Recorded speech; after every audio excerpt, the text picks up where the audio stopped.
ये हम समझ रहे थे कि झगड़ रहे थे। इन दोनों में अंतर क्या है? हम कह रहे हैं, वो मान नहीं रहा है। हम मनाना चाहते हैं, वो मानना नहीं चाहता है। तो समझ तो ये है कि उसको भी छोड़ो, अपने भी छोड़ो। बहुत पुरानी कहावत हमने संतों से सुनी थी, एक कहे एक कहा न मानी, कहे कबीर दोनों अज्ञानी।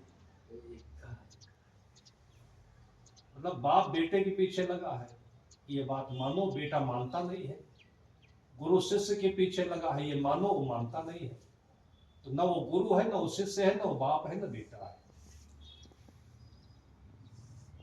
और ये चीज जो स्थिर हो गया है वो नहीं करेगा। अपने गुरुजनों को देखा, मुजफ्फर में आश्रम की स्थापना होने लगी, तो हमारे गुरुदेव जी ने कभी हमको पूछा नहीं। बहुत पहले एक बार कहा कि सदगुरु विशाल देव की परंपरा में मठ आश्रम का झंझट नहीं करना। लेकिन जब 1-2 साल बीते, परिस्थितियां बदली, बाग बगीचे कटने लगे, साधु संतों के रहने की जगह खत्म होने लगी, तो भी सोचे होंगे कि अब समय है। गांव वालों ने जमीन दान में दे दी, फिर थोड़ा थोड़ा बनने लगा। इतने स्थिर थे वो इतने अपने आप में पूर्ण और समझे हुए थे कि कभी भी उन्होंने नहीं पूछा कि तुम ये क्या कर रहे हो, पैसा कहाँ से लाते हो और क्या बना रहे हो। एक भक्त ने अपनी जमीन चकबंदी में छोड़ दी, लगभग 5 बीघे। वो जमीन आश्रम में मिल गई। जो चकबंदी का अधिकारी था वो बहुत प्रेमी था, उसने कहा कि काम कोई करेगा नहीं, मैं कर देता हूँ। साहब को किसी ने बताया होगा कि 5 बीघे जमीन आश्रम में मिल गई। साहब पास में जब बंदई करने गया, साहब धीरे से हमसे कहे कि तुम दूसरी जमीन ले ले हो, वो होगी लड़कियां बच्चा खाए पिए कर रखे हो नहीं कुछ। साहब को ऐसा लगा कि दूसरे की जमीन लूट लिया इसने।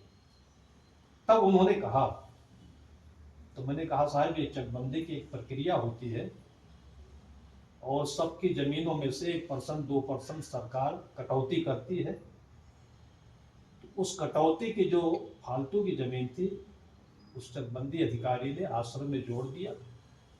5 बीघे वो जमीन थी, 10 बीघे उसको मिल गई जमीन अलग से। तब साहब खुश हो गए कि ठीक है, अब तुमने ठीक किया।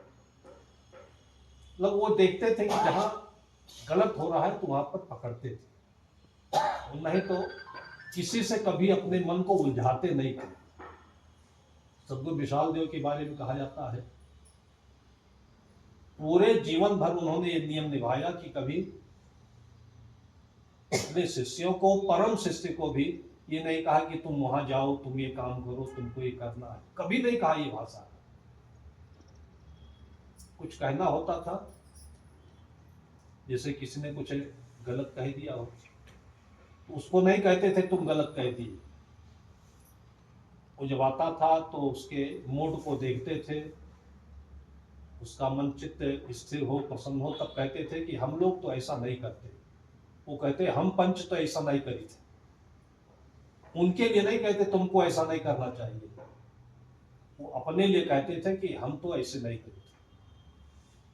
और तब समझदार भी ऐसे थे लोग कि समझ जाते थे कि हमारे लिए साहब ने बहुत बड़ी बात कही थी। ये कहना है और ये सुनना है कि कहने वाला कहे भी नहीं और सुनने वाला सुन जाए, ये शब्द है, ये ज्ञान है। मारामारी होती है इसमें। समझ शब्द के लिए मैंने बहुत चिंतन किया। इसका इंग्लिश में एक ट्रांसलेशन आता है अंडरस्टैंडिंग। जब इंग्लिश पर ध्यान दिया मैंने, क्योंकि जिन्होंने शब्दों को रचा होगा वो कोई न कोई समझदार, ज्ञानी, स्थिर चित्त ही रहे होंगे, चाहे हिंदी भाषा हो, चाहे अंग्रेजी हो, चाहे चाइनीज हो। और वैसे अंग्रेजी और संस्कृत भाषा बहुत मिलती जुलती है, इसलिए लगता है कि जो अंग्रेजी भाषा है लगभग संस्कृत से ही बनी है। जैसे मातृ शब्द को वो लोग मदर कहते हैं, पितृ शब्द को फादर कहते हैं। ऐसे कई शब्दों को हमने जोड़ा एक दूसरे में, तो उसका भ्रंश अपभ्रंश दोनों एक दूसरे से मिलते जुलते हैं। अंडर को अंदर कहते हैं, हम लोग अंदर कहते हैं, वो अंडर कहते हैं। स्टैंडिंग, स्टैंडिंग मतलब खड़े हो जाना, अंडर का मतलब अंदर में। तो समझ को जिसे कहते हैं, उन्होंने कहा कि अंदर में रुक जाना, और ये समझ है। और हम लोग जोर जोर से चिल्लाते हैं, बोलते हैं, लड़ते हैं, कहते हैं समझ रहे हैं, समझा रहे हैं, दोनों में कहीं कहीं भी मिलना नहीं होता है।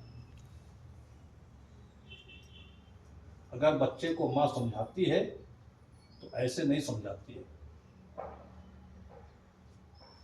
माँ ऐसे समझाती है कि ऐसा कर देती है कि बच्चा बाद में सोचने के लिए मजबूर हो जाता है कि माँ ने मेरे लिए ऐसा किया है।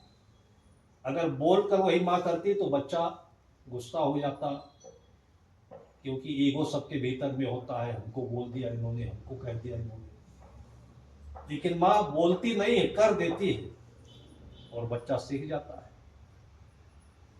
और इसी को भक्ति भी कहते हैं।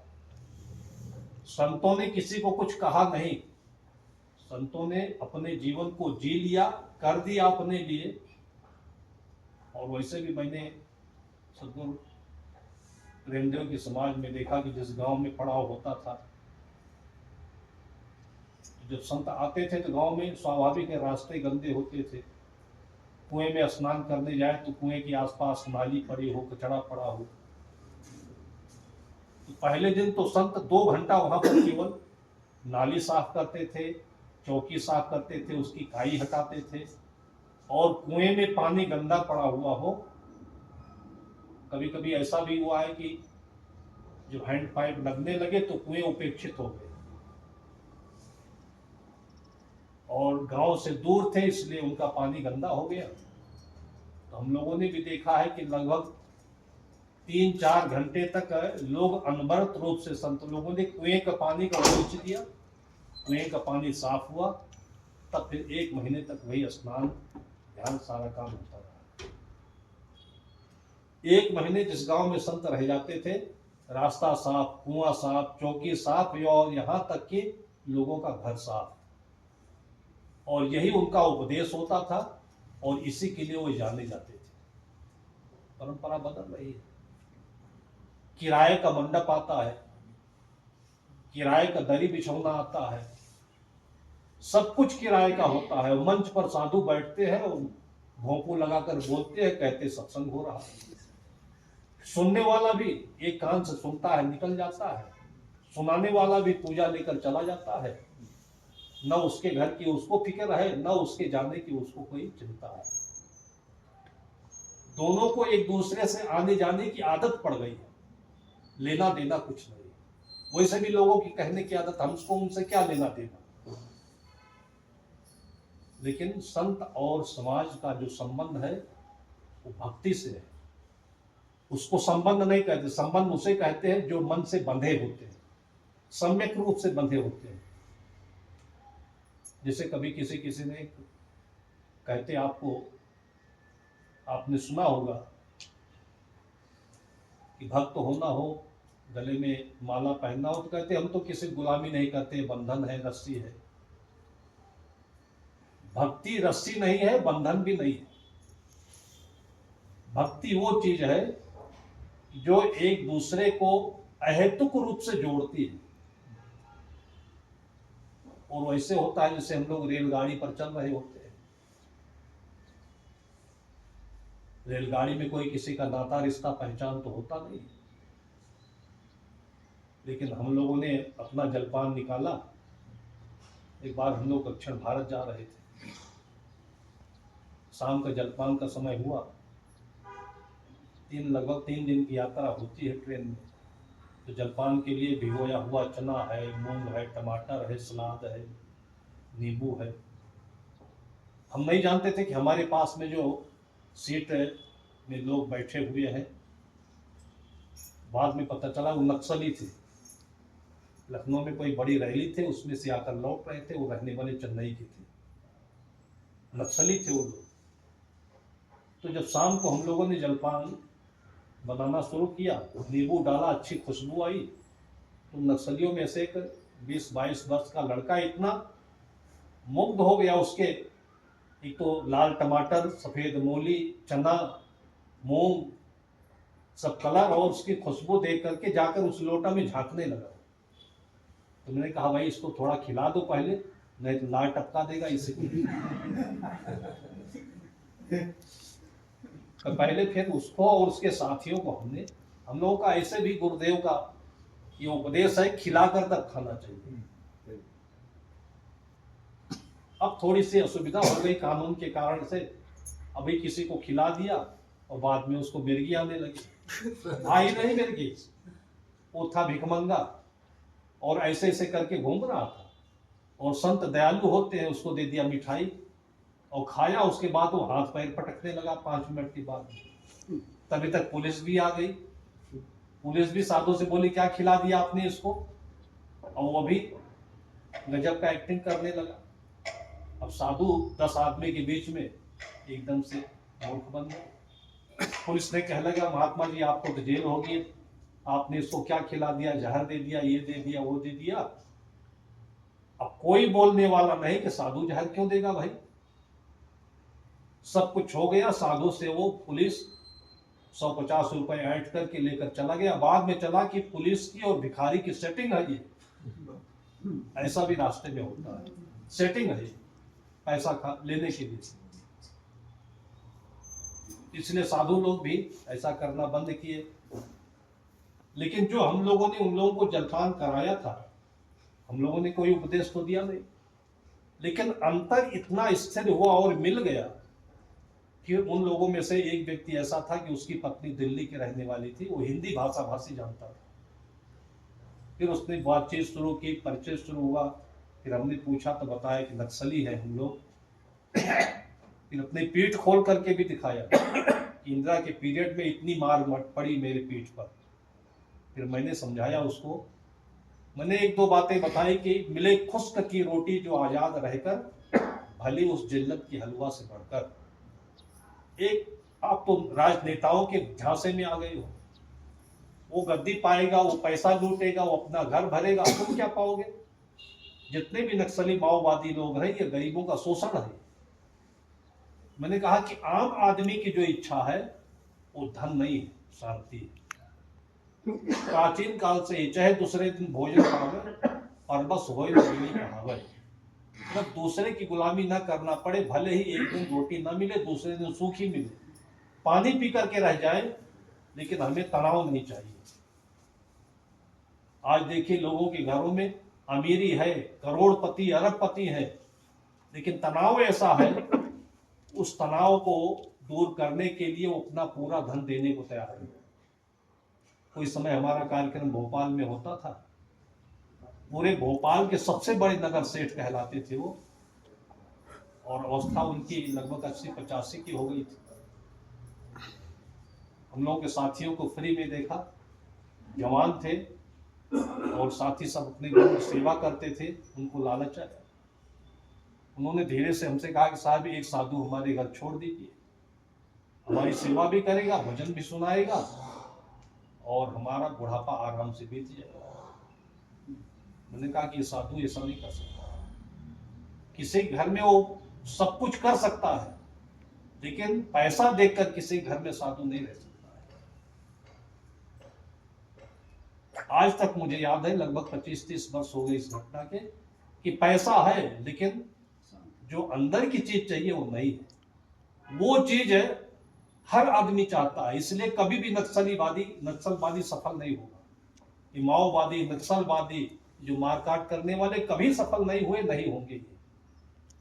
आजादी चाहता है आदमी।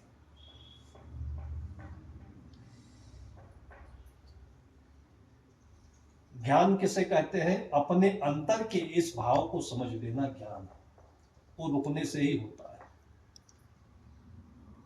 ज्ञान और किसे कहते हैं? क्या करने से क्या होता है, ये भी ज्ञान है। पहले रुके, अपने अंदर के अपने मूल स्वरूप को समझे, पहले जान स्वरूप को, पाछे बंधन चीन, दोनों की परिचय भई तबै मोक्ष लखलीन। सद्गुरु विशाल देव कहते हैं पहले रुकिए, और इसलिए कहते हुए हैं आपके दर्शन मिटे दुख द्वंद सब मेरे। सदगुरु विशाल देव जैसे संतों ने किसी को कुछ कहा नहीं, वो कभी मंच पर बैठकर उपदेश नहीं किए। वो बाग बगीचे में शांति से जीते थे, रहते थे, देखते ही लोगों के दुख दूर हो जाते थे कि सच्चा धन ये है। इससे आशा, तृष्णा, लालच, आसक्ति ये सब अपने आप धीरे धीरे शिथिल होने लगती थी। जब मन स्थिर हो जाएगा तब फिर संसार की व्यवस्था भी समझ में आएगी और जीवन के दुखों का कारण भी समझ में आएगा। दौड़ है, इस दौड़ में एक ही लोगों की आदत है, पैसा मिलेगा तब दुख दूर होगा। हजारों वर्षों से ये नेता लोग यही कहते आ रहे हैं, गरीबी मिटाओ, गरीबी मिटाओ। गरीब कोई है नहीं, मिटाओगे क्या उसको? आदमी बुद्धि का कंगाल है, वो मिटाओ।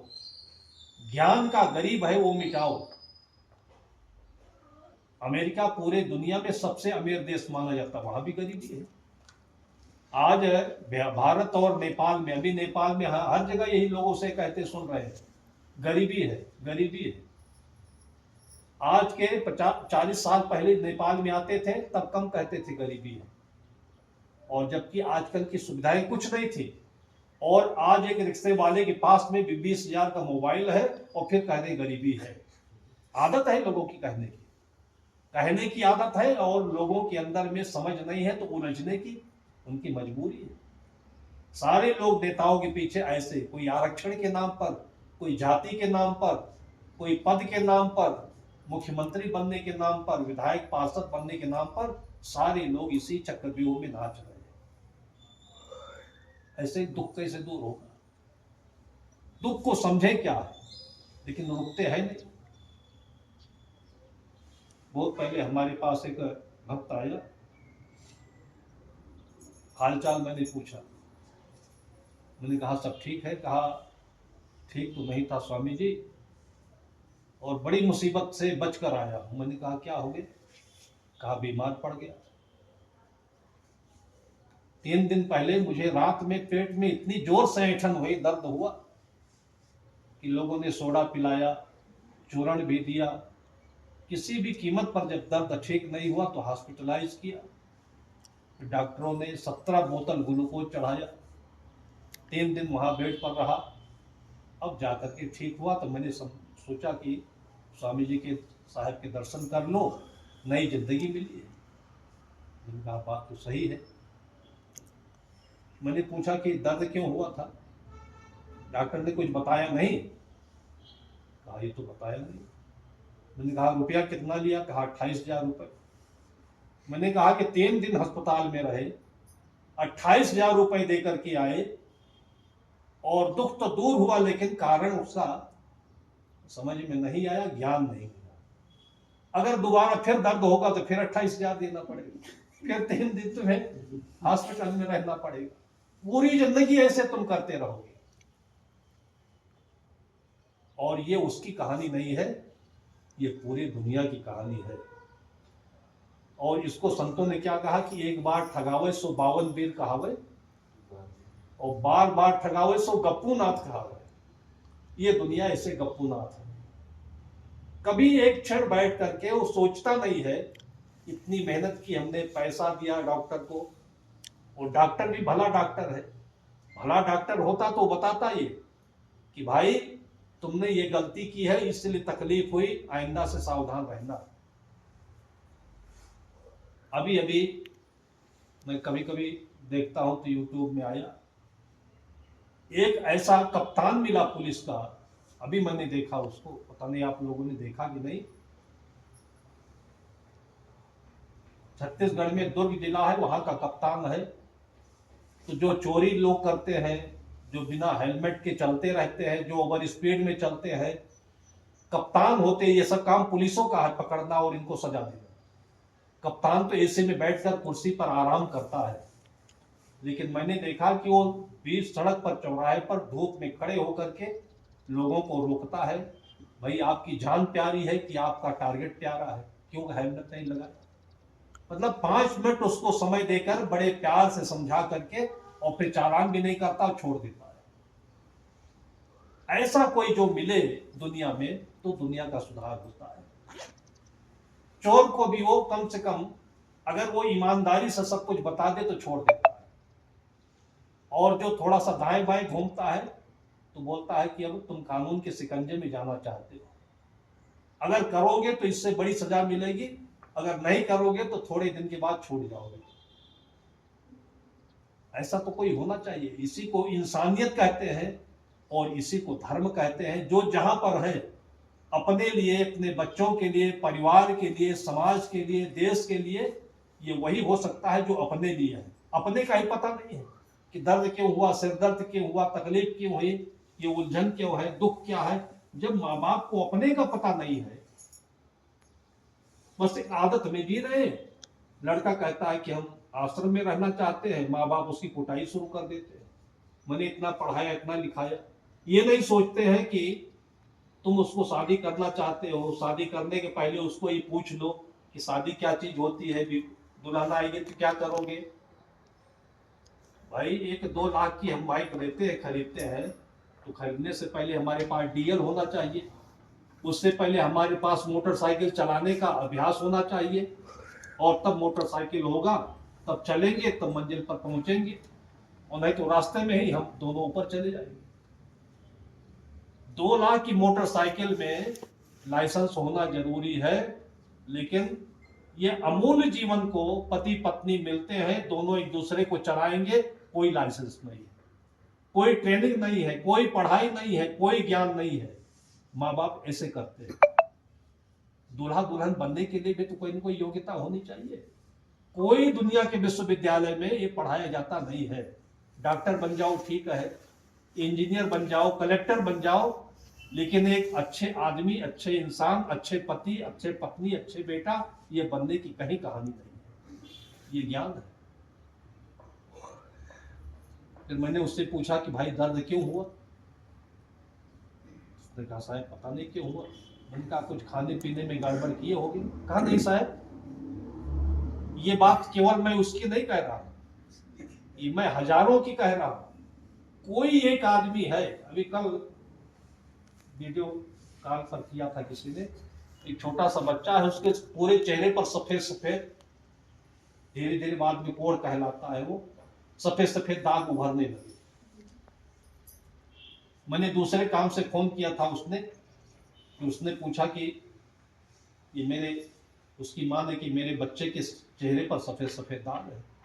उन्होंने कहा कुछ गड़बड़ खाता होगा। कहा नहीं साहब कुछ गड़बड़ नहीं खाता है, ये सबकी आदत है। देखिए हमें पता है क्या खाता है, एक बार हम चेहरा देख ले उसके नस नस तक हम पहुंच सकते हैं, और ये सबके अंदर भी अंदाजा हो सकता है। कैसे होगा, थोड़ी देर रुको किसी की बात। तो मुझे अंदाजा था, मैंने कहा खटाई खाता होगा, तो उसकी माँ बोल रही है, मतलब उसकी प्रशंसा में, उसके सपोर्ट में, नहीं साहब कुछ नहीं खाता है। तो खैर बच्चा ईमानदार था, झूठ बोलना सीखा नहीं था अभी। उसने धीरे से बोला साहब मैं अचार खाता हूँ। तो उसकी मम्मी बोलने लगी खटाई नहीं खाता, अचार खाता है। ये लोगों का न्यास है।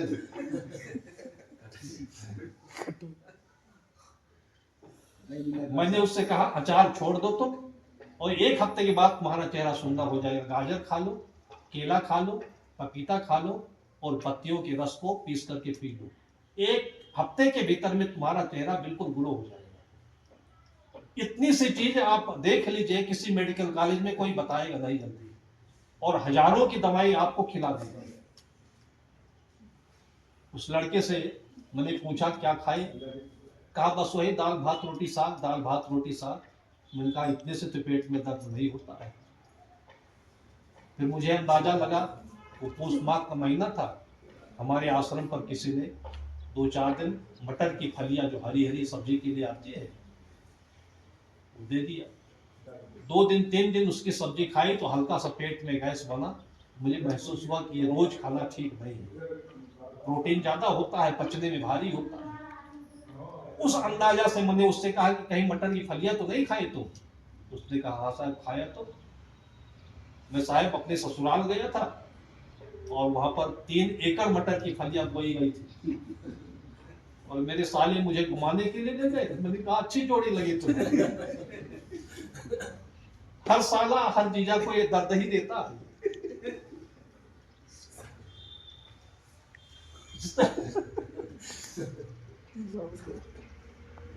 जब उसको इतना समय कौन देगा किसी के लिए? एक माँ बाप के अलावा और साधु के अलावा दुनिया में कोई किसी के लिए समय नहीं दे सकता है, क्योंकि ये तीनों फालतू है, उस खाली है। फिर पूछते पूछते जब मैंने उसको पूरी बात बताई तब उसने कहा साहब मटर अब नहीं खाऊंगा। इतनी छोटी सी बात के लिए इतना दर्द सहा और इतना जाकर के कीमती समय दिया और रुपया खर्च किया, लेकिन ज्ञान नहीं पाया। ज्ञान कैसे मिलेगा और कारण क्या है? ये दोनों एक दूसरे से संबंधित हैं। हमारी परंपरा में कारण कार्य की व्यवस्था बहुत पढ़ाई जाती है, जड़ चेतन निर्णय बहुत पढ़ाया जाता है, लेकिन कैसे? सत्यनारायण की कथा जैसे। इसलिए हम अपने भी जीवन के स्थिति को नहीं समझ पाते हैं, उसको समझने के लिए हमको दूसरों के पास जाना पड़ता है। आज हम जिस जगह पर बैठे हैं, जगह बहुत उत्तम है। साधु समाज इस दुनिया में नहीं होता तो ये करने वाला सोचने वाला भी कोई नहीं होता। आज जिस दुनिया में लोग पिज्जा खा रहे हैं, बर्गर खा रहे हैं, चाउमीन खा रहे हैं और किस किस नाम से लोग खा रहे हैं, अगर एक जगह बीच में किसी को बोल दो रोटी खाओ तो कहां पिछड़े जमाने की बात कर रहे हो? आदमी दुश्मन होकर के बोलने लगे, खड़ा हो जाएगा। और फिर भी साधु संत अपने जीवन के, इस सृष्टि के, संसार के सत्य को आपके सामने रख रहे हैं। और ये भी भाग्य की बात है, हमारे सौभाग्य की बात है कि हमारी परंपरा ने, माता पिता ने इस अमानत को, इस परंपरा को, परिपाटी को संरक्षित करके आज तक बहती गंगा के समान हमारे सामने रखा। इसमें हम स्नान करें, निमज्जन करें और मनुष्य जीवन को अपने सुख दुख को समझ करके सार्थक बनाए। यही गुरुजनों का आदेश और उपदेश है। बोलो सद्गुरुदेव।